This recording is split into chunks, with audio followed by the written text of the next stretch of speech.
औज़ुबिल्लाहि बिस्मिल्लाहिर्रहमानिर्रहीम। अस्सलामुअलैकुम। जी तो नाज़रीन, आज की वीडियो में हम देखेंगे कि किसी भी कंपनी की इनकम स्टेटमेंट रिपोर्ट हम किस तरह पढ़ेंगे। ठीक है जी। तो ये एक सीरीज़ मैंने शुरू की थी स्टॉक मार्केट की, जिसमें हमने स्टैटिक्स देखे थे, डिविडेंड देखा था, अर्निंग, रेवेन्यू। तो अभी हम बात करेंगे स्टेटमेंट्स की। ठीक है जी। तो स्टेटमेंट हम किस तरह पढ़ेंगे ये मैं आपको आसान अल्फाज में समझाऊंगा। ठीक है। फाइनेंस बैकग्राउंड नहीं है मेरा, मैं सिर्फ ये वीडियो उन लोगों के लिए बना रहा हूँ जो कि नॉन फाइनेंस बैकग्राउंड से हैं और स्टॉक मार्केट में काम करते हैं और उनको बेसिक अंडरस्टैंडिंग नहीं है स्टेटमेंट पढ़ने की। तो ये वीडियो उन लोगों के लिए है। ठीक है जी। जो लोग ऑलरेडी एक्सपर्ट हैं, ये वीडियो उन लोगों के लिए नहीं है। ठीक है। तो इसमें हम ये देखेंगे कि एक आम आदमी जो है वो आम जुबान में स्टेटमेंट किस तरह पढ़े। Income statement, balance report, balance sheet और कैश फ्लो स्टेटमेंट, तीन तरह की स्टेटमेंट्स होती हैं। एक इनकम स्टेटमेंट है, दूसरी है बैलेंस शीट हमारे पास, और तीसरी है जी कैश फ्लो। ये देखें, इनकम स्टेटमेंट, बैलेंस शीट और कैश फ्लो स्टेटमेंट्स। तो आज की वीडियो में हम देखेंगे इनकम स्टेटमेंट, नेक्स्ट वीडियो में देखेंगे बैलेंस शीट और फिर चलेंगे कैश फ्लो पे। ये वेबसाइट मैंने खोली है tradingview.com। ठीक है। इस पे रिपोर्ट्स वगैरह अवेलेबल हैं और इजी टू अंडरस्टैंड है। ठीक है जी। और इंटरनेशनल स्टैंडर्ड्स के मुताबिक इस पे सारा काम हुआ है। ठीक है। आपने ये खोल लेना है tradingview.com और यहाँ सर्च बार में कोई भी कंपनी लिख लेनी है जो आप रिसर्च करना चाहते हैं, जिस भी कंपनी की। मैंने एक एग्जांपल के तौर पे कोलगेट पाकिस्तान लिमिटेड इस कंपनी को सिलेक्ट किया है। ठीक है जी। और इसकी हम रिपोर्ट पढ़ेंगे। बाकी रिपोर्ट जितनी भी हैं वो आप as it is same copy paste कर सकते हैं अंडरस्टैंडिंग के लिए, और आपको समझ आ जाएगी रिपोर्ट पढ़ने की। ठीक है, कि इनकम स्टेटमेंट रिपोर्ट होती क्या है। चले, हमने इधर सेलेक्ट करके कोलगेट को सिलेक्ट कर लिया। ठीक है जी। फाइनेंशियल में आ गए हैं हम। फाइनेंशियल को जब हम क्लिक करेंगे तो हमारे पास आएगा ओवरव्यू, उसके बाद आएगा स्टेटमेंट। स्टेटमेंट को क्लिक करेंगे तो ये हमारे पास आ गया जी income statement, balance sheet, cash flow. ठीक है जी। अच्छा, इसको हमने पढ़ना कैसे है ये देखें। सबसे पहले ये देखें, ये आपके पास ग्राफ शक्ल में आ गया है। ठीक है। इसमें क्या है जी, टोटल रेवेन्यू। ये है टोटल रेवेन्यू। ये आ गया हमारे पास ग्रीन कलर का ग्रॉस प्रॉफिट। आगे हमारे पास आ गया जी ऑपरेटिंग इनकम। आ गया जी प्री टैक्स इनकम, यानी टैक्स के बगैर जो इनकम है वो कितनी आई है। और ये आ गया हमारे पास नेट इनकम। नेट इनकम का क्या मतलब होता है कि सारे खर्चे निकाल के, सारे टैक्स निकाल के जो हमारे पास खालस प्रॉफिट आता है उसे बोलते हैं नेट इनकम। ठीक है जी। और ग्रास प्रॉफिट क्या होता है ये देखें जी, ये आ गया हमारे पास ग्रास प्रॉफिट, यानी हमने जितने की सेल की है उस सेल पे जितना खर्चा आया है वो आ जाएगा ग्रास प्रॉफिट। और नेट इनकम में हमारे पास इंटरेस्ट की इनकम कोई हुई, उस पे जो टैक्स हुआ या बाकी जो एक्सपेंस हमारे हैं ऑपरेटिंग एक्सपेंस वगैरह, वो सारे माइनस करके, टैक्सेस गवर्नमेंट के माइनस करके, फिर हमारे पास खालस प्रॉफिट जो आता है वो है नेट इनकम। ठीक है। ये क्वार्टर बेस पे है। ये देखें, यहाँ से आप देख सकते हैं कि क्वार्टर 4 25 में नेट इनकम हमारे पास आई है जी 4.29। ठीक है। इसी तरह टोटल रेवेन्यू हमारे पास 29 बिलियन, यानी इस कंपनी ने, आप नॉर्मल समझें कि टोटल सेल इसने की है 29 बिलियन रुपीस की। ठीक है। और नेट प्रॉफिट कितना आया 4.29। ठीक है। इसी तरह क्वार्टर 3 की आप देख लें, क्वार्टर 2 की देख लें, क्वार्टर 1 2025 इसकी देख लें कि 30 बिलियन का इसने रेवेन्यू जनरेट किया है, सेल की है। ग्रास प्रॉफिट हुआ है इसे 10 बिलियन का। ठीक है, 10.80 बिलियन रुपीज। इसी तरह ऑपरेटिंग इनकम आप देख सकते हैं, प्री टैक्स इनकम और नेट इनकम आप देख सकते हैं कि 5.10 बिलियन रुपीज की हुई है। इसी तरह क्वार्टर 4 2024 में आप देख सकते हैं, क्वार्टर 3 2024 और क्वार्टर 2 2024। अभी हम देखना चाहते हैं कि एनुअल बेसिस पे इसकी ग्राफ की शक्ल में हम इजी टू अंडरस्टैंड कैसे करते हैं। ठीक है जी।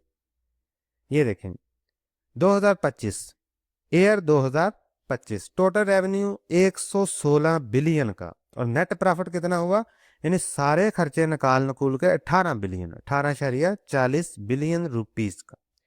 यानी ये इस कंपनी का 2025 में इतने रुपीस का प्रॉफिट हुआ है, नेट प्रॉफिट, सारे टैक्सेस खर्चे हर चीज निकाल के, ठीक है जी। 2024 में देखने 17 बिलियन है, 2023 में 91 बिलियन रुपीस का इसने टोटल रेवेन्यू जनरेट किया है, और ग्रास प्रॉफिट हुआ है 25 बिलियन का, और नेट प्रॉफिट हुआ है इसके पास, नेट इनकम 10.41 बिलियन रुपीस, ठीक है। इसी तरह 2022 का देख लें, 2021 का देख लें, 20 का देख लें और 19 का देख सकते हैं, ठीक है जी। इनकम स्टेटमेंट में एक्चुअली बेसिक यही चीजें हैं, टोटल रेवेन्यू, ग्रॉस प्रॉफिट कितना हुआ है, ऑपरेटिंग इनकम कितनी हुई है, प्री टैक्स इनकम कितना है, और नेट इनकम कितनी है जी। ये चीजें हैं इसमें मेन बेसिक। अभी हम इसकी डिटेल भी पढ़ेंगे, इनकम स्टेटमेंट को डिटेल में अगर हम पढ़ना चाहें तो वो कैसे पढ़ेंगे, ठीक है। लेकिन इसमें बेसिक जो चीजें हैं, जो बेसिक अंडरस्टैंडिंग है आपने अगर करनी है तो वो इसी ग्राफ से कर सकते हैं, सिंपल। आप ये देख सकते हैं इस ग्राफ की मदद से कि इसका रेवेन्यू इंक्रीज हो रहा है या नहीं, और दूसरे नंबर पे इसकी आप देख सकते हैं कि नेट इनकम इंक्रीज हो रही है या नहीं हर साल, तो आप जहां से चेक कर सकते हैं, ठीक है जी। आगे हम बात करेंगे कि परसेंटेज वाइज भी इसमें हम डाटा कैसे देखेंगे। आगे चलते हैं, ये आ गया हमारे पास जी इनकम स्टेटमेंट, ठीक है। ये टोटल रेवेन्यू आप देख सकते हैं कि 2025 में 116 बिलियन का है, ठीक है।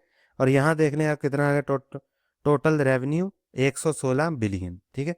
तो ये डाटा सारा यहाँ से 2025 का लिया उसने, ठीक है।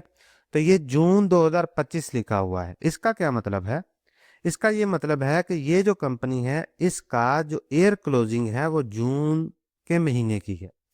1 जुलाई से इस कंपनी का नेक्स्ट ईयर स्टार्ट हो जाता है, ठीक है। यानी फिस्कल ईयर इसका जो है वो 1 जुलाई से 30 जून तक है, इसीलिए जून 2025 का मतलब है जून क्लोजिंग है इसका, ईयर क्लोजिंग, ठीक है, जून का महीना।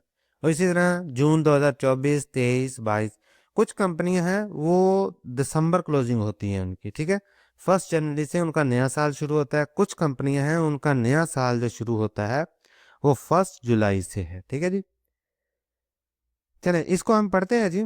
यहाँ से हम देख सकते हैं क्वार्टरली रिपोर्ट्स, ठीक है, ये क्वार्टरली बेसिस पे आ जाएंगी, ये एनुअल बेसिस पे आ जाएंगी। जो भी रिपोर्ट आप पढ़ना चाहें सेम पैटर्न है, सेम तरीके का है, ठीक है। आपने सिर्फ अंडरस्टैंडिंग करनी है किसी भी कंपनी को हम पढ़ते कैसे हैं। तो मैंने सेलेक्ट कर लिया एनुअल, और यहाँ ये देखें टोटल रेवेन्यू 116 बिलियन, जो चीजें यहाँ पे दी हुई हैं 2025 में, 24 में, 23 में, 22 में, वही चीजें यहीं पे हैं, ठीक है। ये देखें टोटल रेवेन्यू 116 बिलियन, 2024 में कितना होगा जी 113 बिलियन, 2023 में 91 बिलियन, 2022 में 62 बिलियन, 2021 में 50 बिलियन, 2020 में 43 बिलियन, और 2019 में 36 बिलियन। इससे पीछे अगर आप जाना चाहते हैं तो आपको पेड सर्विस लेनी पड़ेगी ट्रेडिंग व्यू की। अच्छा ये परसेंटेज का क्या मतलब है, इसका मतलब ये है कि 2019 में इस कंपनी का जो रेवेन्यू है वो 18% इंक्रीज हुआ है, 2020 में 17% इंक्रीज हुआ है, 2021 में 16% इंक्रीज हुआ है, ठीक है। और 2022 में 23%, 2023 में 46% रेवेन्यू इसका इंक्रीज हुआ है, यानी सेल इसकी इंक्रीज हुई है।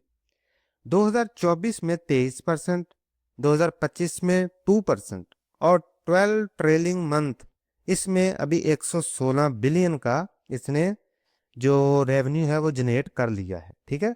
आगे फर्दर जुलाई, अगस्त, सितंबर, अक्टूबर, नवंबर, दिसंबर अप टू जून जो है वो इसका जब ईयर एंड क्लोजिंग होगा तो यहाँ पर 2026 आ जाएगा, और ये जो हमारे पास 25 है ये यहाँ पे आ जाएगा, ठीक है।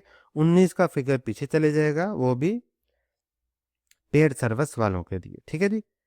अच्छा आगे हम बात करेंगे, ये टोटल रेवेन्यू आ गया। अब ये तो होगी सेल, ठीक है जी। अब इस पे जो खर्चा आया बनाने का वो हम देखेंगे यहां से, कास्ट ऑफ गुड्स सोल्ड, ठीक है, कास्ट ऑफ गुड सोल्ड। अगर आप इसकी डेफिनेशन देखना चाहते हैं तो यहाँ पे हम क्लिक करेंगे, आप यहाँ से इसकी डेफिनेशन भी पढ़ सकते हैं। जिस भी चीज की आपको समझ ना आए ट्रेडिंग व्यू पे बहुत अच्छी फैसिलिटी है कि आप उसकी डेफिनेशन पढ़ सकते हैं। ठीक है जी, ये देखेंगे, this include the cost of material, labour and depreciation, amortisation. It does not include indirect cost such as sale and staff. ठीक है जी, why is cost of goods sold important, यानी ये जो हमने रेवेन्यू यानी सेल की है, इस पे जो खर्चा आया है, इसको बनाने का जो खर्चा आया है, वो सारा हमने करना है माइनस। ठीक है जी, उसको माइनस करने से हमें क्या मिलेगा, हमें मिलेगा ग्रास प्रॉफिट। ये देखें, ये है ग्रास प्रॉफिट। ग्रास प्रॉफिट कैसे निकाला है इन्होंने, ये टोटल रेवेन्यू है 36 बिलियन फॉर एग्जांपल, और ये उन्होंने निकाला है जी other cost of good sold 26 billion की। ठीक है, यानी इतना खर्चा आया इस सेल पे, और ग्रास प्रॉफिट कितना आ गया जी 10 बिलियन। ठीक है, इसमें उन्होंने डेप्रिसिएशन और एमोटाइजेशन इसको माइनस नहीं किया, उन्होंने माइनस क्या किया, टोटल रेवेन्यू, यानी जितने का रेवेन्यू इस कंपनी ने जनरेट किया है, और उसमें से उस रेवेन्यू को बनाने में, यानी उस पे खर्चा कितना आया है, कास्ट ऑफ गुड्स पे कितना खर्चा आया है, रॉ मटेरियल पे, लेबर कास्ट पे वगैरह वगैरह, तो वो हमारे पास आ गया 26 बिलियन का। तो जो ग्रास प्रॉफिट हुआ है वो है जी 10 बिलियन का। ठीक है जी, ये हमारे पास आ गया जी ग्रास प्रॉफिट। टोटल रेवेन्यू से हम माइनस करेंगे कास्ट ऑफ गुड्स सोल्ड। ठीक है, डेप्रिसिएशन एमोटाइजेशन इसमें माइनस नहीं करेंगे, तो हमारे पास आ गया जी ग्रॉस प्रॉफिट। ठीक है, ये हमारे पास डायरेक्ट आ गया, total revenue minus cost of goods sold, तो हमारे पास आ गया ग्रॉस प्रॉफिट। ठीक है जी, आगे आगे जी ऑपरेटिंग एक्सपेंस। ये देखें, इसको हम क्लिक करेंगे तो ये देखें, selling, journal admin expense, total research development पर कितना खर्चा आया है जी, सेलिंग पे कितना खर्चा आया, journal admin expense, other operating expense. ये सारे खर्चे भी इस पे स्टेप बाय स्टेप लिखे हुए हैं। ठीक है जी, तो ये आ गया हमारे पास ऑपरेटिंग इनकम। ऑपरेटिंग एक्सपेंस जब हम माइनस करेंगे तो हमारे पास आ जाएगी जी ऑपरेटिंग इनकम। ठीक है जी, उसके बाद इन्होंने लिखा हुआ है नॉन ऑपरेटिंग इनकम टोटल।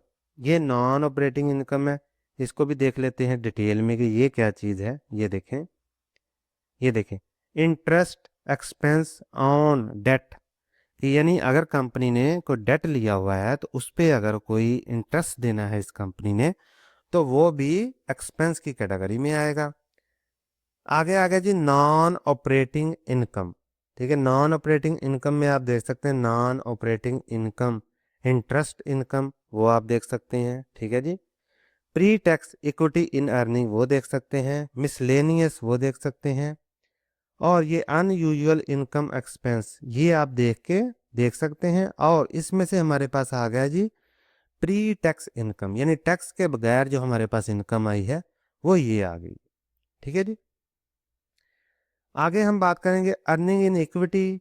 फिर आ गया जी टैक्सेस, यानी इस कंपनी ने टैक्सेस कितने दिए हैं। तो ये टैक्सेस भी डिफरेंट कैटेगरीज के, इनकम टैक्स करंट, या इसकी डिटेल आप जानना चाहते हैं तो ये देखें, income tax current, domestic, foreign. ठीक है, इनकम टैक्स डिफर्ड, ये आप देख सकते हैं यहाँ से। ये देखें, फिर ये इसमें भी दो कैटेगरी है, डोमेस्टिक की है और फॉरेन की है। ठीक है, इनकम टैक्स क्रेडिट ये आप देख सकते हैं, नॉन कंट्रोलिंग मिनॉरिटी इंटरेस्ट 0 इस कंपनी के पास। ठीक है जी, तो ये सारा कुछ निकालने के बाद हमारे पास आएगी जी नेट इनकम। ठीक है जी, नेट इनकम हमारे पास आ गई जी 3.51, यानी सारा कुछ खर्चे वगैरह हर चीज निकालने के बाद हमारे पास 3.51 नेट इनकम आ गई। ठीक है, अच्छा इसमें अभी फर्दर इसमें इन्होंने दी हुई है कि अर्निंग पर शेयर कैसे निकालते हैं। ये देखें, डिल्यूशन एडजस्टमेंट, प्रेफर्ड डिविडेंड, ठीक है, diluted net income available to common share holder आप देख सकते हैं। फिर आ गया जी बेसिक अर्निंग पर शेयर, तो ये देखिए 14.46, यानी ये सारा कुछ निकालने के बाद नेट इनकम पे एक शेयर पे हमारे पास अर्निंग पर शेयर आती है, वो ये आ गई। ठीक है, उसकी भी आगे फर्दर ऐसे परसेंटेज है कि अर्निंग पर शेयर हर साल कितनी बढ़ रही है या कम हो रही है। तो आप देख सकते हैं 2019 में 29% बढ़ी है, 2020 में 38%, 2021 में 16%, 2022 में 3 यहाँ हमने देखा जाए अर्निंग पर शेयर ईपीएस, क्योंकि यूजली जब भी कंपनी की रिपोर्ट्स आती हैं तो लोग पढ़ते हैं कि ईपीएस इसकी बढ़ी है या कम हुई है। अर्निंग पर शेयर, इससे आपको पता चलता है कि एक शेयर के पीछे इस कंपनी का जो बेसिक अर्निंग है वो कितनी है, बढ़ी है या कम हुई है। इसको आप रुपीज टर्म में भी देख सकते हैं और परसेंटेज में भी देख सकते हैं। इस वेबसाइट पे दोनों डाटा अवेलेबल हैं। 2019 में हम देखेंगे अर्निंग पर शेयर इसकी थी 14.46 रुपीज पर शेयर, और परसेंटेज में कितना इंक्रीमेंट हुआ था 29.35%। 2020 में देखने 20.04 रुपीज की अर्निंग पर शेयर थी और कितना इंक्रीज हुआ था 38% अर्निंग पर शेयर में। इसी तरह 2021 में 23.38 रुपीज की अर्निंग पर शेयर हुई थी और परसेंटेज में 16.69% इंक्रीज हुआ था ईयर ऑन ईयर। ठीक है, Y0Y जब लिखा होगा तो उसका मतलब है YOY year on year basis पे, यानी 2020 से लेके 2021 में आया इसकी अर्निंग पर शेयर बढ़ी है या कम हुई है, तो वो यहां से आप देख सकते हैं। ठीक है जी, बहुत ही फंटेस्टिक वेबसाइट है फंडामेंटल एनालिसिस करने के लिए ट्रेडिंग व्यू। ठीक है, आपको कहीं भी जाने की जरूरत नहीं है, इसमें हर चीज जो है वो बेहतरीन तरीके से दी हुई है। 2022 में देखने 3% का इंक्रीज हुआ है अर्निंग पर शेयर में, 2023 में 77% का इंक्रीज हुआ है, 2024 में 66% का इंक्रीज हुआ है, 2025 में 6.39% का इंक्रीज हुआ है। और 12 ट्रेलिंग मंथ में अभी तक, यानी अक्टूबर में ये मैं वीडियो बना रहा हूं तो 1 जुलाई से अक्टूबर तक 75.78 रुपीज जो इसने हैं वो अर्निंग पर शेयर के कमा लिए हैं। बाकी जब 2026 का ईयर कंप्लीट होगा तो उसमें हम देखेंगे कि अर्निंग पर शेयर इसकी इस साल बढ़ी है या कम हुई है। ठीक है जी, तो यहां से तो यही आइडिया लग रहा है कि 2019 से लेकर 2025 तक इसका अर्निंग पर शेयर हर साल बढ़ता ही है। ठीक है जी, आप देख सकते हैं पहले 14 रुपये थी, फिर 20 हुई, फिर 23, फिर 24, फिर 42 रुपीज, फिर 71 रुपीज, फिर 75 रुपीज। अर्निंग पर शेयर इसकी बढ़ती जा रही है। ठीक है जी, तो इसमें और क्या चीजें जो हमने देखनी है बेसिक है जी, ये आ गया जी डिल्यूटेड अर्निंग पर शेयर। अगर आप इसकी डेफिनेशन देखना चाहते हैं तो वो यहां से देख सकते हैं। ठीक है जी, इसमें हम अलग से बात करेंगे हर चीज पे कि अर्निंग पर शेयर उसकी डेफिनेशन क्या है। ठीक है जी, डिल्यूटेड अर्निंग पर शेयर क्या चीज है। एवरेज बेसिक शेयर आउटस्टैंडिंग ये आप देख सकते हैं कि 242.77 मिलियन इसके आउटस्टैंडिंग शेयर्स हैं। ठीक है जी, इसी तरह डिल्यूटेड शेयर्स आउटस्टैंडिंग ये आप देख सकते हैं। आगे आगे जी एबिटेडा EBITDA, इसका क्या मतलब है, इसको आप समझें कि ई से क्या हुआ अर्निंग, बी से बिफोर, आई से इंटरेस्ट, टी से taxes. Earning before interest, taxes, depreciation and amortisation. ठीक है, ये देखें, ये डेप्रिसिएशन क्या चीज है कि यानी फॉर एग्जांपल एक मशीन है कंपनी ने ली हुई है, फॉर एग्जांपल आई ली है, तो ऑफ कोर्स हर साल उसकी कॉस्ट कम होती जाएगी।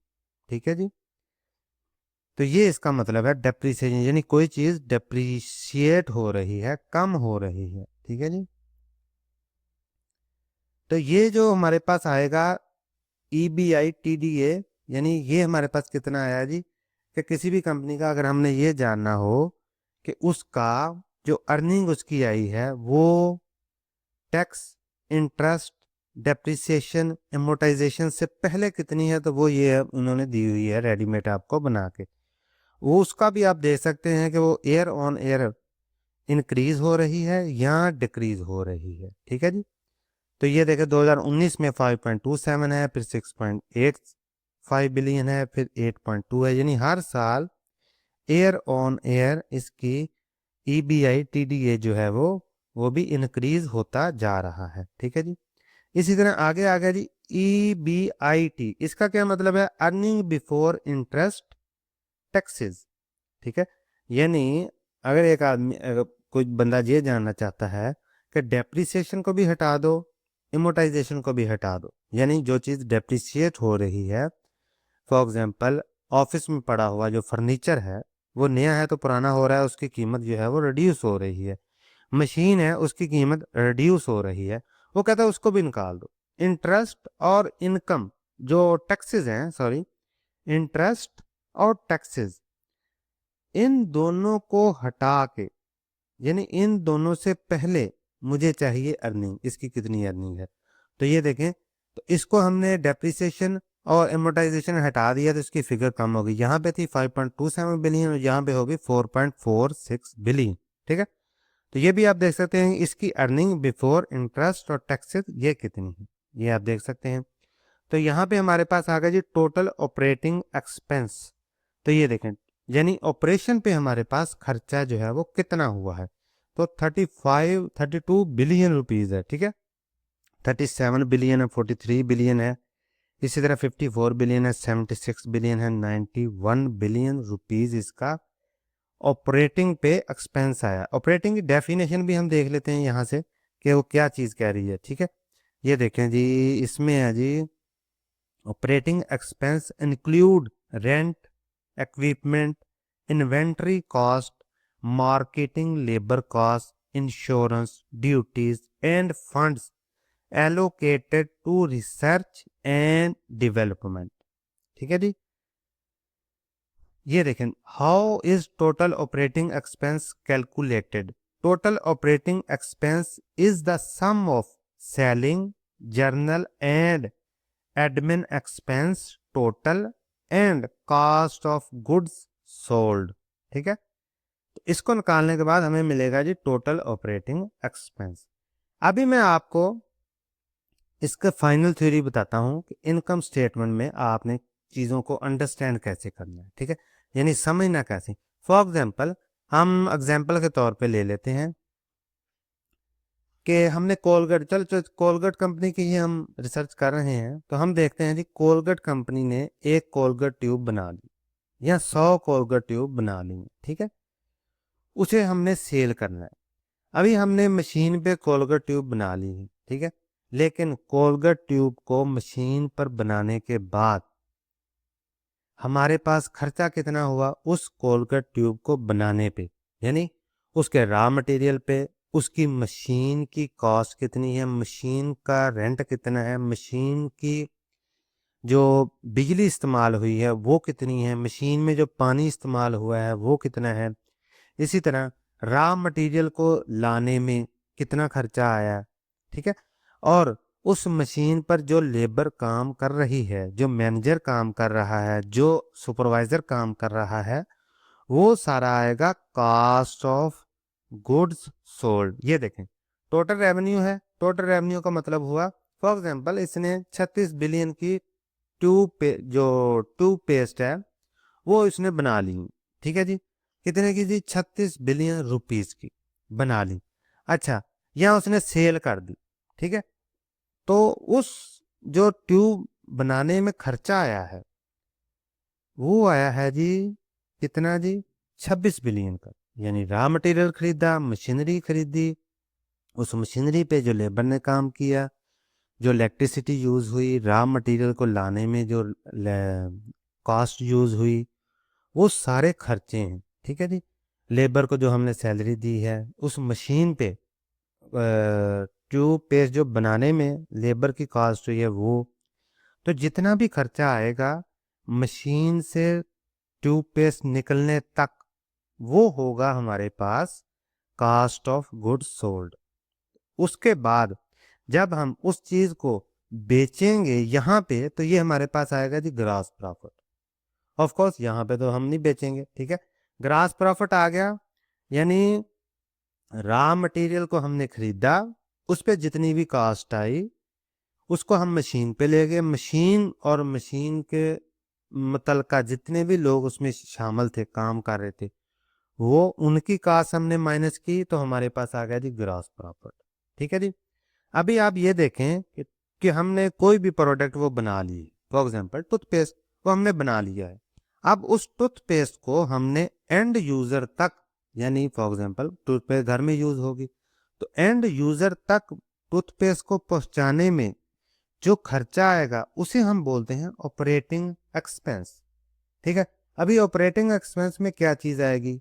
एडमिन के बंदे रखे होंगे उन्होंने, सेल के बंदे रखे होंगे, डेवलपमेंट एंड रिसर्च के बंदे रखे होंगे, इस ट्यूबपेस्ट को सेल करने के लिए एडवर्टाइजमेंट की होगी।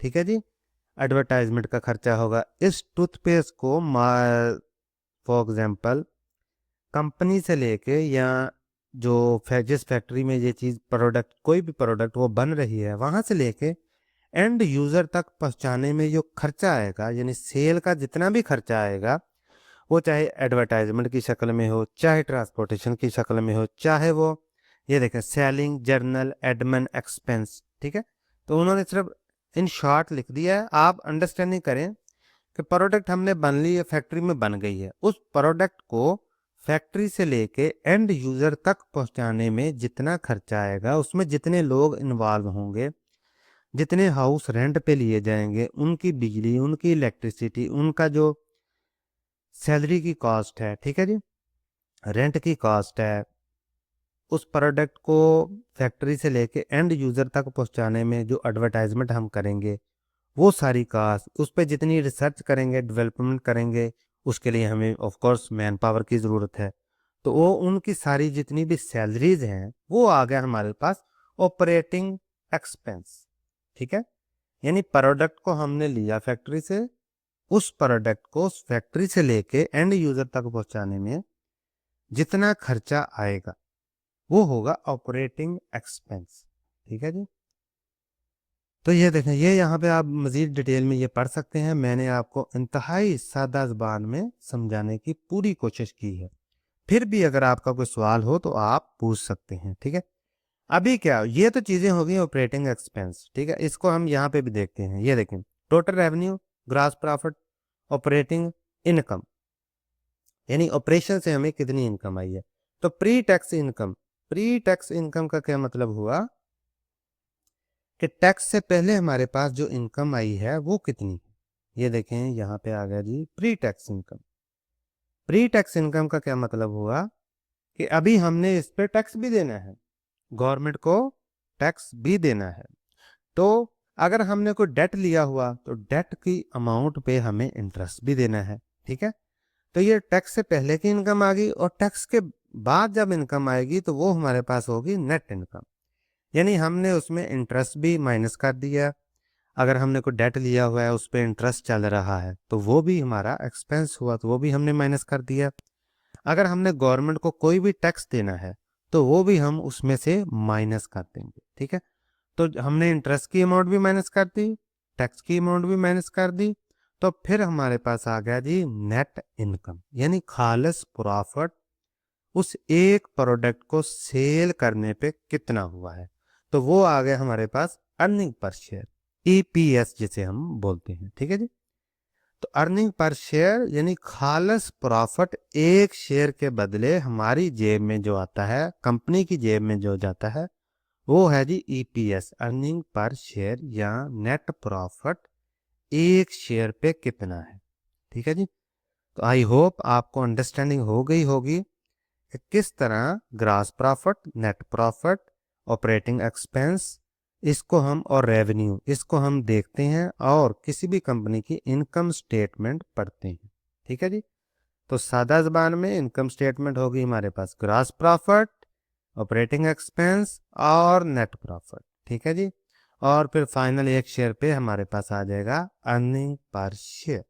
ठीक है जी, कंपनी, जिस भी कंपनी की आप बैलेंस शीट पढ़ना चाहते हैं, तो मैंने ओपन कर लिया है जी कोलगेट को। ठीक है, पाकिस्तान लिमिटेड। आप दुनिया की किसी भी कंपनी को अगर वो ट्रेडिंग ड्यू पे अवेलेबल है तो उसे आप सर्च बार में क्लिक करके यहाँ से ऐसे, ये देखें, यहाँ से आप कोई भी कंपनी लिखेंगे, फॉर एग्जांपल कोलगेट मैंने लिख दिया, तो ये देखिए हमारे पास कोलगेट पाकिस्तान आ गया जी, कोलगेट इंडिया आ गया जी।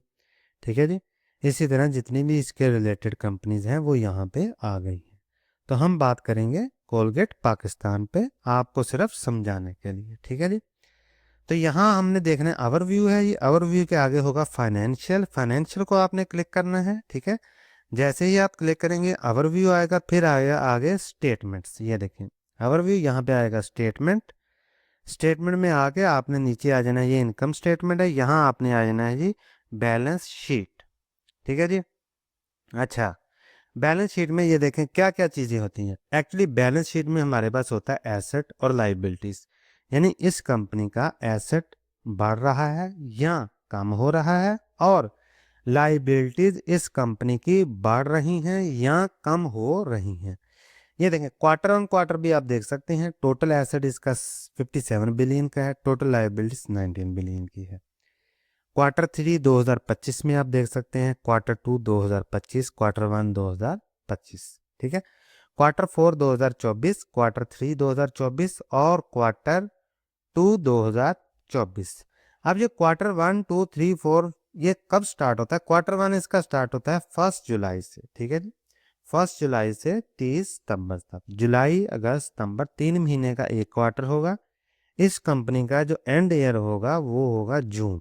ठीक है, तो 1 जुलाई से इसका नया साल शुरू हो जाता है, तो सितंबर एंड पे इसका फर्स्ट क्वार्टर खत्म हो जाता है। ठीक है, ये बात आपने ध्यान में रखनी है। कुछ कंपनियों का फर्स्ट क्वार्टर जनवरी से शुरू होता है, कुछ कंपनियों का फर्स्ट क्वार्टर जुलाई से शुरू होता है। ठीक है, इस कंपनी का ये देखें क्वार्टर 4 यानी जुलाई जो जून एंड है उसका रिजल्ट आ गया है, तो क्वार्टर 4 का रिजल्ट उन्होंने दिया हुआ है। अभी हम ये आ गया क्वार्टरली बेसिस पे, हम बात करेंगे इसी तरह ये सारी चीजें नीचे भी दी हुई हैं। Asset, liabilities, total equity, total liabilities and share holder equities, total date और नेट डेट। ठीक है, तो यहाँ हम बात करेंगे एनुअल पे, हम बात करेंगे एनुअल पे, एनुअल बेसिस पे, यानी 2025, 24, 23, 22, 21, 20 और 19। यानी 2025 में इसका एसेट लाइबिलिटीज हम देखेंगे, 2024 में, 23 में, 22 में, 21 में, 20 में, 19 में। ग्राफ में हमें क्या मिल रहा है? Total asset, total liabilities. ये देखें नीचे भी लिखा हुआ है, ब्लू कलर में टोटल एसेट है और ग्रीन कलर में टोटल लाइबिलिटीज है। अभी हम नीचे बात करेंगे कि टोटल एसेट होता क्या है एक्चुअली। इसकी हम स्टेप बाय स्टेप डिटेल में समझेंगे कि बैलेंस शीट में एक्चुअली हमें क्या चीज़ मिलती है। ये देखें टोटल एसेट, इसको हम क्लिक करेंगे यहाँ से। ये देखें, अगर आप इसकी डेफिनेशन जानना चाहते हैं तो आप यहाँ पे क्लिक करेंगे शो डेफिनेशन, तो इसकी डेफिनेशन भी आ जाएगी। तो अगर मैं डेफिनेशन में चला गया तो स्टेप बाय स्टेप ये वीडियो बहुत लंबी हो जाएगी, आपको सिर्फ बेसिक अंडरस्टैंडिंग चाहिए। ठीक है, कि बैलेंस शीट को हमने पढ़ना कैसे। Total asset, total current asset, total non current asset. ठीक है, यानी एसेट में भी दो टाइप हैं, एक है करंट एसेट, एक है नॉन करंट एसेट। आगे आगे लाइबिलिटीज, लाइबिलिटी भी की दो टाइप है, करंट लाइबिलिटीज और नॉन करंट लाइबिलिटीज। इसी तरह टोटल इक्विटी, इसको क्लिक करेंगे तो देखेंगे हमारे पास ये मुख्तलिफ तरह की चीजें आ गई हैं। अभी हम बात करेंगे सबसे पहले एसेट की। एसेट में क्या टाइप है? दो टाइप है, करंट, नॉन करंट। करंट क्या है? यानी मौजूदा। करंट यानी एक साल के अंदर जिस चीज का एसेट है वो हो गया करंट, और नॉन करंट एक साल से जो ज्यादा है। ठीक है, तो करंट को क्लिक करेंगे, ये देखें तो करंट एसेट हमारे पास यानी शॉर्ट टर्म में हमारे पास इन्वेस्टमेंट कितनी है, ये देखें डिटेल लिखी हुई है, cash and short term investment. इसकी मजीद डिटेल जानना चाहते हैं, ये देखें कैश एंड इक्विवेलेंट हमारे पास कितना है जी, 1.21 बिलियन का 2019 में। हर साल उन्होंने लिखा हुआ है, 2020 में कितना है, 21 में कितना है, 22 में कितना है, 23 में कितना है, 24 में कितना है, 25 में कितना है, लिखा हुआ है। ठीक है, शॉर्ट टर्म इन्वेस्टमेंट, क्योंकि हम बात कर रहे हैं करंट एसेट की, तो करंट एसेट में कैश एंड इक्विवेलेंट वो हमने देख लिया। शॉर्ट टर्म इन्वेस्टमेंट यानी हमने कोई एक साल या उससे कम अरसे के लिए कोई भी इन्वेस्टमेंट की होगी तो वो हमारी आएगी शॉर्ट टर्म इन्वेस्टमेंट में। तो वो ये देखें अमाउंट लिखी हुई है कि इस अमाउंट की इन्होंने शॉर्ट टर्म इन्वेस्टमेंट की हुई है। 6 बिलियन की, 14 बिलियन की, 20 बिलियन की और 20 बिलियन की, हर साल के हिसाब से लिखा होता है। ठीक है, तो क्या आ गया जी, total current asset, cash and short term investment, cash and equivalent हमारे पास आ गया जी शॉर्ट टर्म में इतना है, शॉर्ट टर्म इन्वेस्टमेंट हमारे पास इतनी है। ठीक है जी, टोटल रिसीवेबल नेट। ठीक है, अभी करंट एसेट में हमारे पास टोटल रिसीवेबल नेट भी आ गया। ये देखें अकाउंट रिसीवेबल ट्रेड नेट, इसको क्लिक करेंगे मजीद तो अकाउंट रिसीवेबल ग्रॉस, ये हमने रिसीवेबल है हमारे पास, ये अमाउंट हर साल आप देख सकते हैं कितनी इस कंपनी के पास रिसीवेबल पड़ी हुई है। ठीक है जी। आगे कोई बैड डेट है वो आ गया हमारे पास। अदर रिसीवेबल्स, यानी हमने अगर कोई रिसीव करनी है चीज़ें, को कैश लेना है वापस, कोई हमने सेल की है उस पर अभी हमें जो इनकम है वो हमारी जेब में नहीं आई, तो वो रिसीवेबल में आ जाएगा। ठीक है। टोटल इन्वेंट्री, इसको हम क्लिक करेंगे तो ये देखें इन्वेंट्रीज वर्क इन प्रोग्रेस, वो आ गया हमारे पास।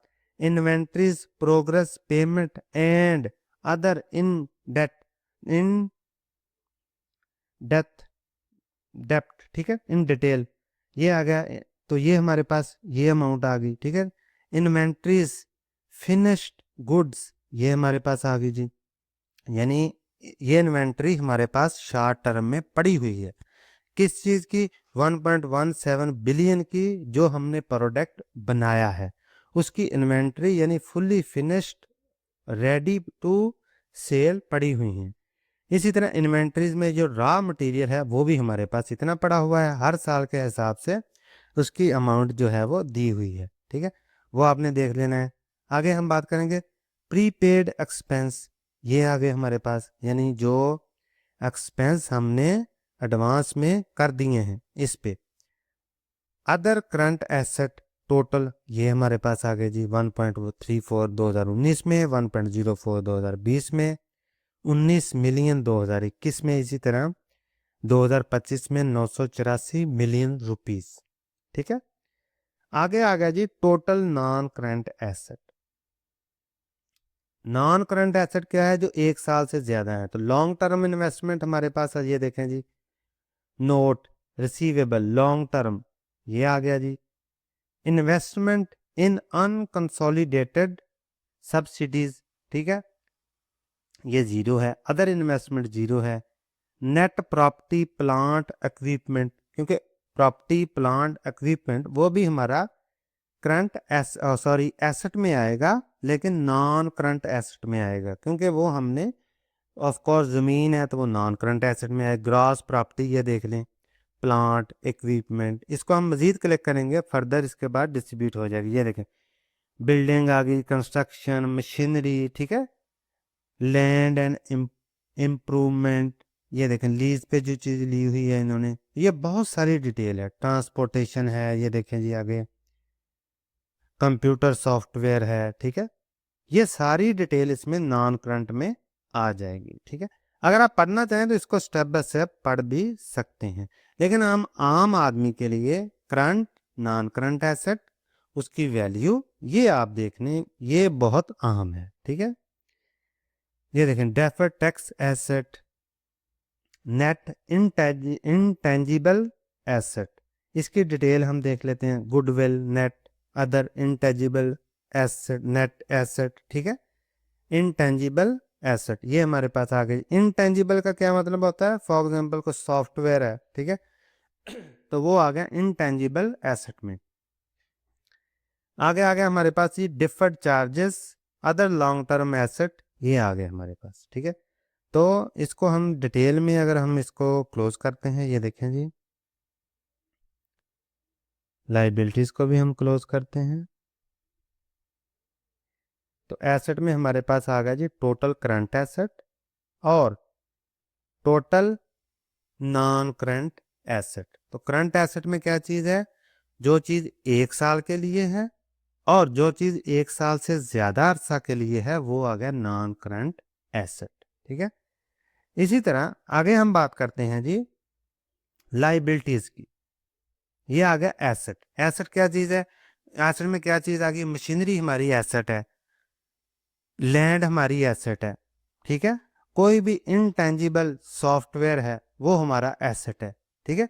तो एसेट की आगे टाइप हो सकती हैं। इन्वेस्टमेंट हमारी एसेट है, किसी भी चीज़ में अगर हमने फॉर एग्जाम्पल म्यूचुअल फंड में इन्वेस्ट किया हुआ है, किसी प्लाजे में इन्वेस्ट किया हुआ है कंपनी ने, तो वो हमारे पास आ गया जी एसेट। ठीक है। तो लाइबिलिटीज क्या चीज़ है? फॉर एग्जाम्पल अगर हमने कर्ज लिया हुआ है तो वो लाइबिलिटीज है, उस कर्ज पे अगर कोई इंटरेस्ट देना है तो वो लाइबिलिटीज है। ठीक है। तो इसी तरह आगे हम बात करेंगे, ये आ गया जी एसेट, और यहां आ गया हमारे पास लाइबिलिटीज। तो लाइबिलिटीज में भी हमारे पास दो टाइप हैं, total current liabilities, total non current liabilities. ठीक है, करंट लाइबिलिटीज का फिर क्या मतलब हुआ कि जो हमने एक साल में हमारी बनती हैं लाइबिलिटीज वो है करंट, और नॉन करंट है जो एक साल से ज्यादा है। For example total current liability, इसको हम कलेक्ट करते हैं। ठीक है, तो इसमें क्या आ गया जी, शॉर्ट टर्म कर्जा, डेट। ठीक है, शॉर्ट टर्म में हमने जो भी कर्जा वापस करना है वो आ गया जी लाइबिलिटीज हमारी शॉर्ट टर्म में। ये देखें शॉर्ट टर्म डेट, ये इसको कलेक्ट करते हैं, इस कंपनी का जीरो है।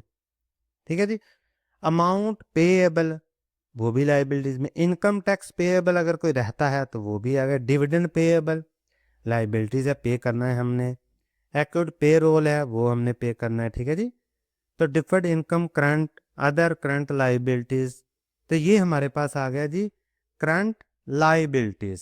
तो आगे हम बात करेंगे total current non current liabilities, यानी एक साल से ज्यादा। उसमें ये देखें लॉन्ग टर्म डेट इस कंपनी का 2019 में जीरो है, 2020 में 592 मिलियन का है। ठीक है, इसने 2025 में 760 मिलियन का है लॉन्ग टर्म, यानी अगर इस कंपनी ने ये देखें जी लॉन्ग टर्म डेट वगैरह इसने लिया हुआ है, लाइबिलिटीज है। इसी तरह capital and operating lease obligation, ये आप देख सकते हैं। ठीक है जी, तो ये चीजें हैं इसमें जी नॉन करंट लाइबिलिटीज में। ठीक है, तो बेसिक आपने अंडरस्टैंडिंग करनी है कि करंट और नॉन करंट। तो लाइबिलिटीज में हमारे पास आ गया कर्ज वगैरह अगर को हुआ, डिविडेंड हुआ वो हमने पेएबल करना है, कुछ सैलरीज रहती हैं वो पेएबल करनी है, इनकम टैक्स को रहता है वो पेएबल करना है। ठीक है, तो वो आ गया शॉर्ट टर्म में, यानी विद इन 1 ईयर और मोर देन 1 ईयर, वो हमारे पास आ गया। तो इसको हम दो लाइन में भी देख सकते हैं, total liabilities, total current liabilities ये है हमारे पास 3.79 बिलियन, 4.40 बिलियन और 2025 में 17 बिलियन। ठीक है, और टोटल नॉन करंट लाइबिलिटीज हमारे पास ये आ गई हैं 1.72 बिलियन, 1.78 बिलियन, 1.85 बिलियन, 1.68 बिलियन 2022 में, इसी तरह 2021 में 1.37 बिलियन की नॉन करंट लाइबिलिटीज है। ठीक है जी, तो आज की वीडियो में हमने देखा है जी एसेट, टोटल लाइबिलिटीज, और अगली वीडियो में हम देखेंगे इक्विटी, टोटल डेट और नॉन नेट डेट। ठीक है, इसका हमने इन चीजों को कैसे पढ़ना है, इन चीजों को कैसे बेसिक अंडरस्टैंडिंग इन चीजों साल से करनी ज्यादा। अभी हम बात करेंगे टोटल इक्विटी। इक्विटी क्या चीज है, शेयर होल्डर्स। ठीक है, शेयर होल्डर्स के जो इक्विटी ली हुई होती है शेयर होल्डर्स ने, वो उसकी हम बात करेंगे। टोटल इक्विटी इस कंपनी के पास कितनी है, ये देखिए total equity, share holder equities honours की, यानी इक्विटी कितनी है इसमें 14 बिलियन की, 17 बिलियन की, 20 बिलियन की 2021 में, 2022 में 22 बिलियन की है, फिर 2023 में, 24 में, 25 में आप देखते हैं कि बढ़ती जा रही है। ठीक है जी, यहाँ हम क्लिक करेंगे, ये आ गया जी कॉमन इक्विटी टोटल, इसको क्लिक करेंगे तो ये देखिए हमारे पास आ गया जी retained earning, paid in capital, ये देखें कॉमन स्टॉक पर carrying value, additional paid in capital, treasury stocks, other common equity. तो ये बेसिक जो चीज़ है हमारे पास इक्विटी आ गई जी, शेयर होल्डर्स का जो टोटल इक्विटी बनती है वो कितनी है, कितनी रुपीज उसके बनते हैं, तो वो ये हमारे पास आ गई 14 बिलियन की। ठीक है जी, आगे हम बात करेंगे जी total liabilities and share holders equities. ये आगे जी total liabilities and share holder equities, ये इन्होंने इधर क्यों लिखी हुई है चीज, इसका क्या मतलब है, ये देखिए मैं आपको बताता हूँ। टोटल लाइबिलिटीज हमारे पास आ गई जी, ये आ गया हमारे पास टोटल एसेट, तो इसे हम करते हैं क्लोज। ये देखें इसमें आपने एक फार्मूला याद रखना है, कि total asset is equal to total liabilities plus total equity, ये बराबर होने चाहिए। इसी तरह ये इसलिए इन्होंने इधर लिखा हुआ है total liabilities and share holder equities, ये देखें 19.02 बिलियन, एसेट कितने 19.02 बिलियन, तो ये दोनों फिगर बराबर होनी चाहिए। यानी एसेट अगर हमारे पास 19 बिलियन के हैं तो liabilities plus share holder equities भी 19 बिलियन की होनी चाहिए। ये देखें अमाउंट बिल्कुल बराबर है, अगर ये बराबर ना आए तो इसका मतलब आपकी शीट जो है वो बैलेंस नहीं है। ये देखें 2020 में इस कंपनी का टोटल एसेट था 22 बिलियन रुपीस का और total liabilities plus share holder equities हमारे पास 22.64 बिलियन रुपीस की थी। इसी तरह 2025 का देख लेते हैं, 57 बिलियन की है, एसेट भी 57 बिलियन का है, लाइबिलिटीज कितनी की है 19 की, शेयर होल्डर इक्विटीज क्या है 37 की। यहां मैं आपको एक चीज बताता हूं कि अगर आपने ये देखना है कि इक्विटी ज्यादा होनी चाहिए या लाइबिलिटीज, तो हमेशा इक्विटी ज्यादा होनी चाहिए अच्छी कंपनी के लिए, ठीक है। ये देखें एसेट है 19 बिलियन का, लाइबिलिटीज 4 बिलियन की है और इक्विटी है 14 बिलियन की, ठीक है। यानी इक्विटी ज्यादा है लाइबिलिटीज से, तो कंपनी अच्छी है, एक इंडिकेशन है इसकी। 2020 में ये देखें जी लाइबिलिटीज 5 है और इक्विटी है 17 की। इसी तरह 2025 में हम आ जाते हैं और देखते हैं कि लाइबिलिटीज हमारे पास आ गई 19 बिलियन की, जबकि इक्विटी आ गई 37 बिलियन की और एसेट है 57 बिलियन का। तो इसको अगर हम बैलेंस करते हैं तो ये हमारे पास 57.09 बिलियन एसेट के बराबर आ जाती है अमाउंट, ठीक है। इसे आप रफली एक्सेल पे कैलकुलेट भी कर सकते हैं। आगे आगे जी टोटल डेट, ठीक है, कंपनी ने कितना डेट लिया हुआ है। तो साल 2019 में 0 डेट था, साल 2020 में 663 मिलियन का था, साल 2021 में 1.51 बिलियन रुपीस का था इस कंपनी के ऊपर डेट कर्जा। 2022 में 23 में 24 में 25 में 970 मिलियन रुपीस का कर्जा है इस कंपनी पे। 24 में ज्यादा था, 25 में कम हो गया। अभी हम बात करेंगे, ये तो होगा टोटल डेट यानी टोटल कर्जा कितना है इस कंपनी ने लिया। आगे हम बात करते हैं नेट डेट कितना है। नेट डेट का डेफिनेशन क्या है, सबसे पहले हमने ये देखना है कि नेट डेट की डेफिनेशन क्या है। नेट डेट से मुराद ये होता है कि टोटल डेट जो हमने लिया है, बाहर से बैंक से लिया है या किसी कंपनी से लिया है या किसी बंदे से लिया है डेट, तो वो ये है, ठीक है। वह फॉर एग्जांपल 2021 में 1.51 बिलियन का हमने कर्जा लिया है, लेकिन नेट डेट में वो शो कर रहा है कि हमारे पास -10 बिलियन रुपीस नेट डेट में है। इसका क्या मतलब है? इसका ये मतलब है कि इस कंपनी के पास जो कैश ऑलरेडी पड़ा हुआ है वो -10.63 बिलियन रुपीस का है। यानी इस कंपनी के पास कैश एंड इक्विवेलेंट में अमाउंट पड़ी हुई है ऑलरेडी, इसलिए नेट डेट इस कंपनी का कोई भी नहीं है, ठीक है। टोटल डेट कर्जा इसने लिया है 1.51 बिलियन का, लेकिन इसके पास उतनी अमाउंट में कैश भी पड़ा होगा, इसलिए नेट डेट में इसके पास -10.63 बिलियन रुपीस की अमाउंट अवेलेबल है। नेट ये हम देखेंगे टोटल एसेट में, ये देखें कैश एंड इक्विवेलेंट, ये देखें कितनी है जी 2020 में 2.34 बिलियन, ठीक है जी, cash and short term investment जी। तो नेट डेट हमारे पास आ गया जी 10.63 बिलियन। फॉर एग्जांपल 2021 में इस कंपनी के पास टोटल जो कर्जा था वो 1.51 बिलियन रुपीस था। नेट डेट हुआ 10.63 बिलियन नेगेटिव में। ये कैसे हुआ, ये हम देखेंगे कि इस कंपनी ने कर्ज तो ले लिया 1.51 बिलियन का, लेकिन इस कंपनी के पास ऑलरेडी जो ये देखें जी cash and short term investment में पैसा ऑलरेडी कंपनी के पास पड़ा हुआ है 12.14 बिलियन का। 2.26 बिलियन जो कैश एंड इक्विवेलेंट में उनके पास पड़ा हुआ है, यानी किसी बैंक अकाउंट में पड़ा होगा, कैश इन हैंड में होगा, और शॉर्ट टर्म इन्वेस्टमेंट में 9.88 बिलियन रुपीज इनके पास पड़ा हुआ है। तो अगर हम 12.14 बिलियन को माइनस करते हैं टोटल डेट से 1.51 बिलियन से, तो हमारे पास नेगेटिव में अमाउंट आएगी -10.63 बिलियन रुपीज। यानी इस कंपनी के पास नेट में कर्जा कोई भी नहीं है, उल्टा उनके पास कैश में अमाउंट ऑलरेडी मौजूद है, लेकिन फिर भी इस कंपनी ने कर्जा लिया है और उससे कोई इन्वेस्टमेंट की होगी, उससे कोई बिजनेस किया होगा। ठीक है, तो ये चीज आपने देखनी है लाजमी, ये बहुत अहम चीज है, डेट और नेट डेट।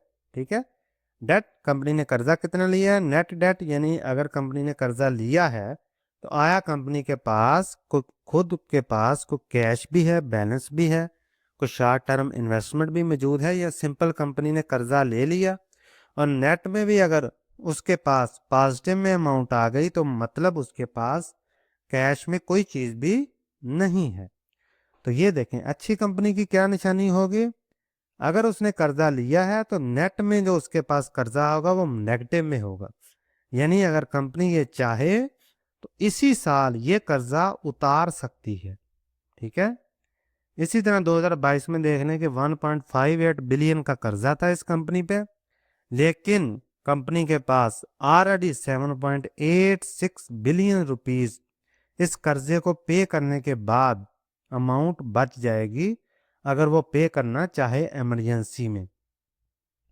इसी तरह 2023 में 1.17 बिलियन रुपीस का इसने कर्ज लिया है, लेकिन इस कंपनी के पास कैश एंड इक्विवेलेंट में इतनी अमाउंट थी कि कर्जा पे करने के बाद 18.59 बिलियन रुपीस की अमाउंट फिर भी इसके पास बच जाती है। फॉर एग्जाम्पल, आपके पास 10,000 रुपये हैं और आप किसी से 5,000 रुपया कर्जा ले लेते हैं और उस कर्जे से आप कोई इन्वेस्टमेंट करेंगे, बिजनेस करेंगे, जबकि आपका अपना जो पैसा है 10,000 रुपया वो आपकी जेब में पड़ा रहेगा, या आप उस अमाउंट को किसी इन्वेस्टमेंट में लगा देंगे, लेकिन वो सेफ हैंड में होगा। इन केस अगर 5,000 रुपया डूबता है तो आप फिलफौर वो आदमी अगर फॉर एग्जाम्पल वो वक्त से पहले क्लेम कर लेता है कर्ज की, तो आप पे करने के काबिल होंगे। इसका ये मतलब है। नेट डेट का क्या मतलब हुआ कि इतनी अमाउंट है आपके पास कि आप इस कर्ज को पे कर सकते हैं और उसके बाद भी आपके पास इतनी अमाउंट बच जाती है। फॉर एग्जांपल 2023 में देखते हैं हम,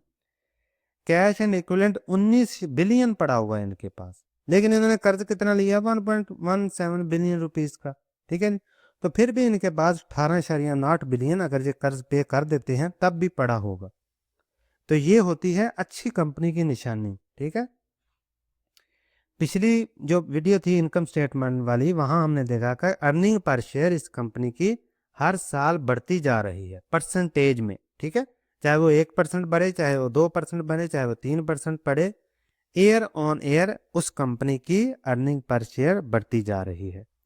लेकिन बैलेंस शीट में हमने क्या चीज अखज की कि इसका डेट जो है उसकी क्या सिचुएशन है। तो डेट हमने देखा कि टोटल डेट तो इस कंपनी ने लिया हर साल, लेकिन उस डेट को पे करने की कैपेसिटी, नेट डेट इसके पास जीरो है। जीरो से क्या मतलब मुराद है कि पे करने के बाद भी इसके पास बहुत सारी अमाउंट इसकी खुद की मौजूद है।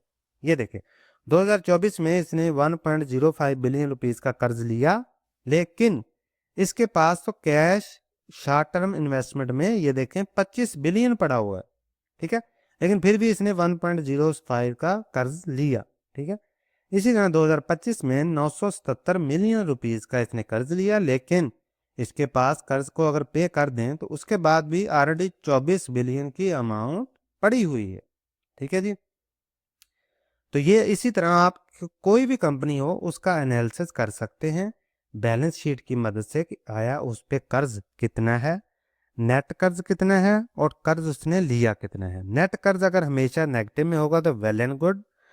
टोटल डेट वो भी आपने देखना है कि ये हर साल ये कंपनी बढ़ रही है या कम हो रही है। अगर नेट डेट भी इसके पास पॉजिटिव में आ रहा है तो मतलब कंपनी के पास डेट को पे करने के लिए कोई भी बैकअप नहीं है। ठीक है जी, तो बैलेंस शीट में हमने क्या जाना टोटल एसेट कितने होते हैं, टोटल लायबिलिटीज कितनी होती हैं, इक्विटी कितना होता है, और एंड में हमने ये जाना कि डेट जो है वो क्या चीज़ है और उसको हम नेट डेट और टोटल डेट कैसे पढ़ते हैं, क्या चीज़ है। कैश फ्लो पे हम क्लिक करेंगे। उसके बाद यहाँ पे हमें मिलेगा जी कैश फ्लो। ठीक है जी, ये स्टेटमेंट हमारे पास आ गई क्वार्टरली एनुअल। अगर आप क्वार्टरली देखना चाहते हैं तो क्वार्टरली देख सकते हैं, अगर आप एनुअल बेसिस पे देखना चाहते हैं तो एनुअल बेसिस पे हम देख सकते हैं। ठीक है जी, ये इन्होंने ग्राफ की शक्ल में दिया हुआ है क्वार्टर ऑन क्वार्टर, और एनुअल बेसिस पे क्लिक करेंगे तो ये देखें एनुअल बेसिस पे हमें ग्राफ की शक्ल में मिल जाएगा। ठीक है, अच्छा क्वार्टरली में हम पहले ग्राफ में देख लेते हैं क्या चीज़ है। ये देखें 2025 क्वार्टर 4 2025, इसमें कैश फ्रॉम ऑपरेटिंग एक्टिविटीज हमारे पास क्या है जी 2.24 बिलियन रुपीस। ठीक है जी, cash from investing activities 2.45 billion minus में है ये। ठीक है जी, इसी तरह cash from financing activities -82.95 million rupees. ठीक है जी, अच्छा ये कैश फ्लो एक्चुअली इसका मकसद क्या होता है। कैश फ्लो जो रिपोर्ट होती है बड़ी अहम रिपोर्ट होती है। इसका मतलब ये था इनकम जो स्टेटमेंट है और बैलेंस शीट है, इसमें क्या है जी पेपर में कोई चीज़ जो है वो बिक गई, ठीक है, सेल होगी वो पेपर में होगी। आपने कोई चीज़ सेल कर दी, वो पेपर में तो सेल होगी, लेकिन आया सेल होने के बाद कैश वापस गले में आ गया या नहीं।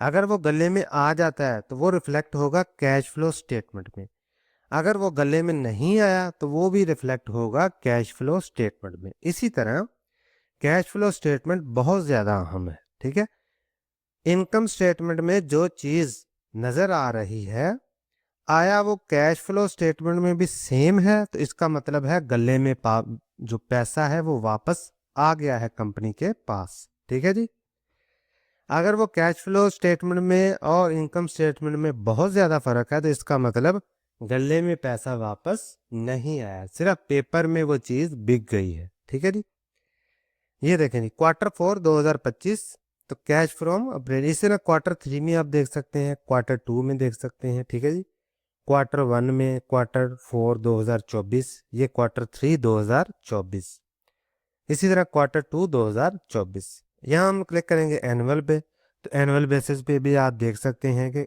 ऑपरेटिंग जो एक्टिविटीज़ है वहाँ से जो कैश जनरेट हो रहा है वो देखें 2024 में देखें, आप 23 में देखें, ठीक है, 22 में, 21 में, 20 में, 19 में, वो आप देख सकते हैं। ठीक है, इसी तरह इसी चीज़ को हम यहाँ से देखते हैं कैश फ्रॉम ऑपरेटिंग एक्टिविटीज़। तो ऑपरेटिंग एक्टिविटी से हमें कितना कैश जनरेट हुआ है, कितना कैश हमारे पास वापस गले में आया है, तो उसकी हम डिटेल जानेंगे यहाँ से।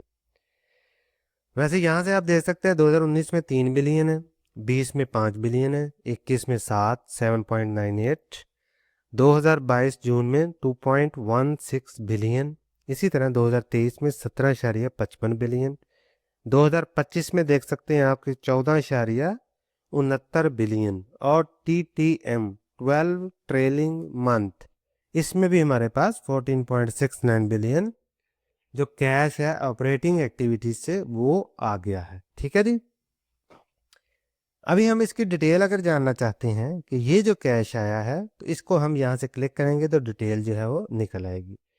ये परसेंटेज का क्या मतलब है, इस परसेंटेज का मतलब है कि एयर ऑन एयर बेसिस पे आया इसकी जो ऑपरेटिंग एक्टिविटी से कैश जनरेट हुआ है वो बड़ा है या कम हुआ है, और कितने परसेंटेज इंक्रीज हुआ है और कितने परसेंटेज डिक्रीज हुआ है। ठीक है जी, 19 से 20 आप देख लें 63% है, 20 से 21 58, 21 से 22 72% माइनस में। ठीक है जी, क्योंकि यहाँ पे 7.98 बिलियन था, यहाँ 2.16 बिलियन है। ठीक है, इसी तरह 2022 से 2023 में आप देख सकते हैं, फिर 23 से 24, 24 से 25। ठीक है जी, तो ये आप देख सकते हैं कि इंक्रीज हुआ है या डिक्रीज हुआ है इन परसेंटेज। ठीक है जी, यहाँ हम डिटेल जानेंगे। ये देखें फंड्स फ्रॉम ऑपरेशन, ये आ गया ऑपरेशन से जो हमें कैश जनरेट हुआ है, ठीक है। चेंज इन वर्किंग कैपिटल, तो ये भी हमें यहाँ पे नजर आ जाएगा, ठीक है। अगर हम जानना चाहते हैं फंड फ्रॉम ऑपरेशंस, इसकी अगर डिटेल जानना चाहते हैं तो यहाँ पे हम क्लिक करेंगे, तो ये देखें हमारे पास मजीद डिटेल जो है वो आ जाएगी इसकी। जी, तो यहाँ हम देखेंगे डिटेल में कि कैश फ्रॉम ऑपरेटिंग एक्टिविटीज जो है वो जनरेट हो रहा है, तो वो कहाँ कहाँ से हो रहा है। ये एक्चुअली पॉजिटिव में होना चाहिए। एक्चुअली मेन जो चीज़ है कैश फ्रॉम ऑपरेटिंग एक्टिविटीज, ये पॉजिटिव होना चाहिए। नेक्स्ट वीडियो में हम देखेंगे इसकी अगर हम रेशियो चेक करें, ठीक है, इनकम स्टेटमेंट से, कैश फ्लो स्टेटमेंट से, तो उसको हम वहाँ से हम एनालाइज कर सकते हैं कि आया जो इनकम स्टेटमेंट में कैश उन्होंने शो करवाया है वो आया कैश फ्लो में भी शो हो रहा है या नहीं, यानी गले में वापस पैसा आ रहा है या नहीं, ठीक है जी। ये देखें जी, fund from operations net income आप देख सकते हैं कैश फ्लो में आ गई है हमारे पास, ठीक है। 4.96 बिलियन ईयर ऑन ईयर के हिसाब से आप देख सकते हैं। इसी तरह डेप्रिसिएशन एंड इमोटाइजेशन, ठीक है, इसका कैश फ्लो आप देख सकते हैं वो भी पॉजिटिव में है, ठीक है जी। टैक्सेस है वो आप देख सकते हैं, नेट कैश इन आइटम्स है वो आप देख सकते हैं, ठीक है जी। चेंज इन वर्किंग कैपिटल्स वो भी आप यहाँ से देख सकते हैं, कुछ सालों में नेगेटिव है, कुछ सालों में पॉजिटिव है। इसी तरह आगे हम बात करेंगे cash from investing activities. Investing activities का क्या मतलब है कि अगर कंपनी ने किसी जगह इन्वेस्ट किया है, ठीक है, अभी आप पहले इसको समझे अंडरस्टैंड करें। ये देखें कैश फ्रॉम ऑपरेटिंग एक्टिविटीज, यानी ऑपरेशन जो भी कंपनी ने सेल की है उससे जो पैसा जनरेट हुआ है वो कैश की फॉर्म में कंपनी के पास अगर वापस आ गया है तो वो यहाँ शो होगा पॉजिटिव, और ये पॉजिटिव में ही होना चाहिए, ठीक है। इसी तरह cash from operating investing activities, investing का क्या मतलब है कि कंपनी ने किसी जगह इन्वेस्ट किया होगा अपने पैसे को, ठीक है। तो अगर वो कंपनी इन्वेस्ट करेगी तो कंपनी की जेब से वो पैसा बाहर जाएगा, तो ये एक्टिविटीज नेगेटिव में होंगी, ठीक है। तो आप यहाँ से देख सकते हैं एक्टिविटीज इसकी नेगेटिव में है। 2019 में भी 2.91 बिलियन नेगेटिव में है एक्टिविटीज, ठीक है। 2020 में 164 मिलियन नेगेटिव में है। इसी तरह 2021 में -6.41 बिलियन नेगेटिव में है। इसका क्या मतलब है, कंपनी ने कोई चीज सेल की है या परचेज की है, परचेज की होगी तो नेगेटिव में होगा इन्वेस्टिंग एक्टिविटीज, और अगर कंपनी ने वो चीज सेल की होगी तो वो पॉजिटिव में रिफ्लेक्ट होगा कि कंपनी की इन्वेस्टिंग एक्टिविटीज से उसे कोई प्रॉफिट हुआ है जिसकी वजह से उसकी एक्टिविटीज पॉजिटिव में आई हैं, ठीक है जी। तो ये हम मजीद पढ़ सकते हैं, purchase sale of business, net purchase sale of investment, ठीक है जी। इसी तरह कैपिटल एक्सपेंडिचर, कैपिटल एक्सपेंडिचर का क्या मतलब है कि कंपनी ने अपने पैसे को किसी जगह इन्वेस्टमेंट पे लगाया है, ठीक है। वो फिक्स एसेट भी हो सकते हैं, वो अदर एसेट भी हो सकते हैं। ये देखिए कंपनी की जेब से पैसा निकला है तो सारा पैसा नेगेटिव में शो हो रहा है, ठीक है। इसी तरह other investing cash flow items total ये 0 में है, ठीक है जी। आगे हम बात करेंगे cash from financing activities. Financing activities में क्या चीज आ जाएगी कि अगर कंपनी ने कोई डेट लिया हुआ है, कंपनी ने कोई डिविडेंड पे करना है, ठीक है जी, तो उसकी ट्रीटमेंट कैसे होगी कैश फ्लो स्टेटमेंट में। ये देखें issuance or retirement of stocks net में ये 0 है। इसी तरह ये देखें, इसको हम क्लिक करके चेक करते हैं कि इसमें है क्या चीज। ये देखें जी, ये आ गया जी। ये देखें लॉन्ग टर्म डेट जो है वो इशू हुआ है, ठीक है। तो वो डेट जो है वो कंपनी ने लिया है, तो जब जो चीज हम लेते हैं वो पॉजिटिव में आती है, ठीक है।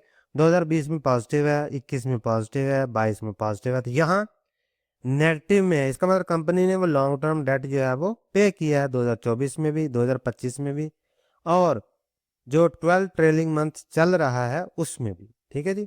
शॉर्ट टर्म डेट नहीं है, ठीक है। 20 में था, 22 में था, सॉरी 2023 में भी था, 24 में भी 0 है, 25 में भी 0 है, ठीक है जी।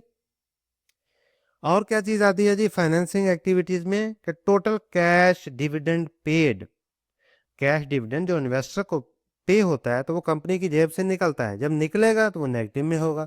तो ये देखें 2019 में -1.90 बिलियन, 2020 में -2.45 बिलियन रुपीस इन्होंने इन्वेस्टर को दिया है ईयर ऑन ईयर बेसिस पे। 2025 में देख ले -16.12 बिलियन, यानी इतने पैसे इन्वेस्टर को डिविडेंड की फॉर्म में मिले हैं। आगे हम इसकी डिटेल भी जान लेते हैं कि डिविडेंड की फॉर्म में क्या क्या चीज, कॉमन डिविडेंड पेड, ठीक है जी, प्रेफर्ड डिविडेंड पेड, वो भी आप देख सकते हैं, ठीक है। Other finance cash flow item 0 है।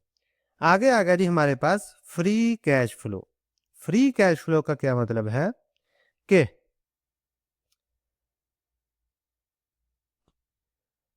जी, तो फ्री कैश फ्लो का मतलब है कि कंपनी के पास ये सारी एक्टिविटीज करने के बाद फ्री में कैश कितना बचता है गले में, ठीक है, कैश की फॉर्म में। तो इसका फार्मूला क्या होता है कि आपने ऑपरेटिंग एक्टिविटी से जो कैश जनरेट किया है वो, और उसमें से आपने माइनस करना होता है कैपिटल एक्सपेंडिचर, ठीक है। जब आप इसको माइनस करेंगे ऑपरेटिंग एक्टिविटी से कैपिटल एक्सपेंडिचर, तो आपके पास फ्री कैश फ्लो आ जाएगा। किसी भी कंपनी का फ्री कैश फ्लो जितना ज्यादा होगा वो कंपनी उतनी ही अच्छी कंसिडर की जाएगी, ताकि बुरे वक्त में वो कंपनी अपने आप को संभाल सके और उसे किसी भी किस्म का डेट लेना ना पड़े, ठीक है। इसकी हम देखते हैं फ्री कैश फ्लो 2019 में देख लें आपके 1.70 बिलियन रुपीस की थी। 2020 में 3.73 बिलियन, यानी 119% का इंक्रीज हुआ है। 2021 में देख लें 5.55 बिलियन, 48% का इंक्रीमेंट हुआ है इसमें। 2022 में 450 मिलियन का इसके बाद सिर्फ फ्री कैश फ्लो था, यानी कम हुआ है 91%। इसी तरह 2023 में 16 बिलियन का है, यानी 3532% इंक्रीज हुआ है। 2024 में देख लें 15.39 बिलियन का के फ्री कैश फ्लो है, और 2025 जून में देख लें कि 12.53 बिलियन रुपीस का फ्री कैश फ्लो इस कंपनी के पास पड़ा हुआ है, ठीक है जी। तो यहां तक आपको होपफुली समझ आ गई होगी कि फ्री कैश फ्लो क्या चीज है। फ्री कैश फ्लो का मतलब होता है कि ऑपरेटिंग एक्टिविटीज और कैपिटल एक्सपेंडिचर, इन दोनों को जब हम माइनस करेंगे तो जो पैसा हमारे पास बचेगा वो कंपनी के पास फ्री कैश फ्लो होगा, यानी गले में वो पैसा पड़ा हुआ होगा। उस पैसे से कंपनी कोई भी स्टेप ले सकती है, इन्वेस्टिंग कर सकती है, बिजनेस ग्रोथ कर सकती है, डिविडेंड दे सकती है, वगैरह वगैरह, ठीक होगा जी। कोई भी अगर कंपनी की सेल मुतासर होती है या किसी भी किस्म का कंपनी में कोई प्रॉब्लम आता है तो कंपनी उस प्रॉब्लम को फेस कर सकती है इजीली, ना कि वो बैंक के पास जाए कि मुझे डेट दे, ठीक है जी। तो फ्री कैश फ्लो बहुत अहम चीज़ है, ये हमेशा पॉजिटिव में होना चाहिए, ठीक है जी। तो यहाँ तक आपको समझ आ गई होगी कि cash flow from operating activities बहुत अहम चीज़ है। इन्वेस्टिंग एक्टिविटीज़ ये यूजली नेगेटिव में होता है क्योंकि कंपनी इन्वेस्ट कर रही होती है, और फाइनेंसिंग एक्टिविटीज़ भी नेगेटिव में होती हैं कि कंपनी ने अगर कोई डेट लिया है तो उसे पेमेंट कर रही है, या अगर वो पॉजिटिव में है तो इसका मतलब कंपनी ने डेट लिया है। वो लॉन्ग टर्म में भी हो सकता है, शॉर्ट टर्म में भी हो सकता है। आगे वीडियो में हम पढ़ेंगे रेशियोज की, तो उससे हमें मज़ीद क्लैरिटी मिलेगी कि कैश फ्लो की रेशियो हम इनकम स्टेटमेंट से कैसे मैच करेंगे और उसका रिजल्ट निकालेंगे। अगर आपका कोई भी सवाल हो तो कमेंट में आप पूछ सकते हैं। मिलते हैं अगली वीडियो में, तब तक के लिए अल्लाह हाफिज़।